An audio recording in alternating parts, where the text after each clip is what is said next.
कभी अपने बिगड़े बोल तो कभी अपनी बेबाक बयानी और कभी अपने तंज के लिए उत्तर प्रदेश की राजनीति में हलचल मचाने वाले सुहेलदेव भारतीय समाज पार्टी के मुखिया ओम प्रकाश राजभर ने एक बार फिर सपा मुखिया अखिलेश यादव पर हमला किया है।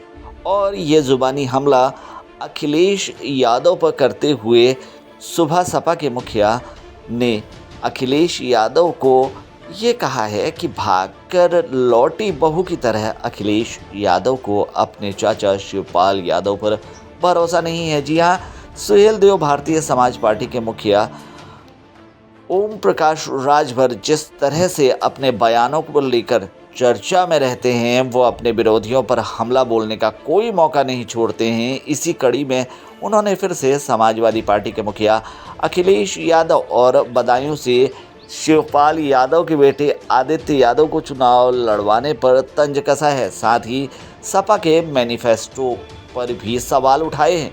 आपको बता दें कि ओम प्रकाश राजभर ने एक निजी समाचार चैनल से बातचीत के दौरान कहा कि अखिलेश यादव 5 साल खुद मुख्यमंत्री रहे।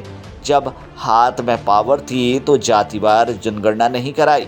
उन्होंने आगे कहा कि सीखते नीतीश जी से, जैसे उनके हाथ में सत्ता थी उन्होंने जातिवार जनगणना करवा दी। उन्होंने आगे कहा कि महिलाओं की बात करते हैं, लेकिन सपा और कांग्रेस मिलकर भी महिला आरक्षण कानून को पास नहीं करा पाए। पिछड़ों की बात कर रहे हैं। पिछड़ों में 27% के आरक्षण को बांटकर जब देने की बात आई तो 5 साल बाद याद आया। समाजवादी पार्टी के मैनिफेस्टो में 60% बातें केंद्र की हैं, जबकि केंद्र में भी उनकी सरकार बननी नहीं है। जी हाँ, समाजवादी पार्टी के जारी मैनिफेस्टो पर हमला करते हुए उन्होंने कहा कि जब केंद्र में सपा की सरकार नहीं बननी है तो फिर अपना मैनिफेस्टो कैसे लागू करेंगे। इसलिए समाजवादी पार्टी के मैनिफेस्टो में दम नहीं है, सब हवा हवाई है। ये आरोप लगाते हुए नजर आए हैं सुबह सपा के मुखिया ओपी राजभर। वहीं बदायूं वाले मामले पर राजभर ने कहा कि यह कटु सत्य है कि जब दरार पड़ जाती है तो वो मिटती नहीं। दर्जनों बार मैंने सुना है उन्होंने यानी अखिलेश यादव ने शिवपाल को बीजेपी की बी टीम कहा है। शिवपाल यादव अगर बड़े नेता होते, पार्टी के रणनीतिकार होते तो इतनी जल्दी प्रत्याशी नहीं बदले जाते।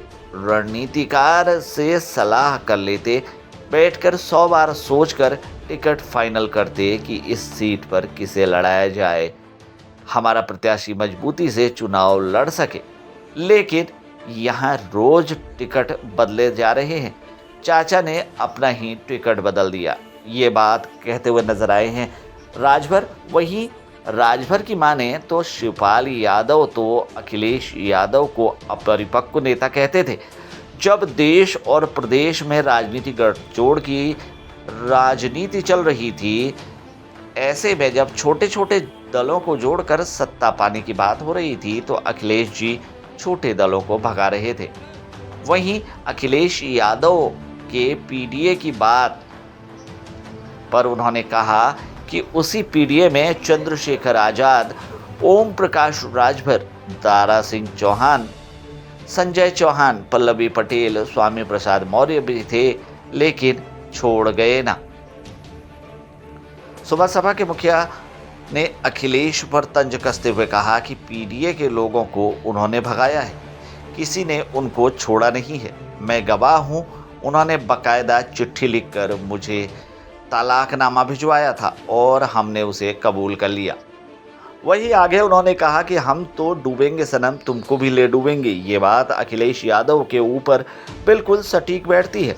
अखिलेश अपने आगे किसी को नेता नहीं बनने देना चाहते हैं, ये आरोप लगाते हुए नजर आए हैं सुबह सपा के मुखिया ओपी राजभर। और उन्होंने आगे कहा कि हम भले ही आगे ना बढ़ पाएं, नेता ना बन पाएं, लेकिन आपको भी नहीं बढ़ने देंगे वाला काम अखिलेश जी का है। उन्होंने कहा कि राजभर आज बीजेपी के साथ भी लीडर की हैसियत में दिख रहा है, लेकिन अखिलेश हम लोगों को लीडर नहीं मानते हैं। वो कहते हैं कि सब लोग हमारे यहाँ लोडर बनकर रहो। जब परिवार से कोई औरत रूठ कर भाग जाए और फिर उसे मना कर घर ले आया जाता है तो उस पर निगाह रखी जाती है कि फिर कब भाग जाएगी। एक शंका बनी रहती है।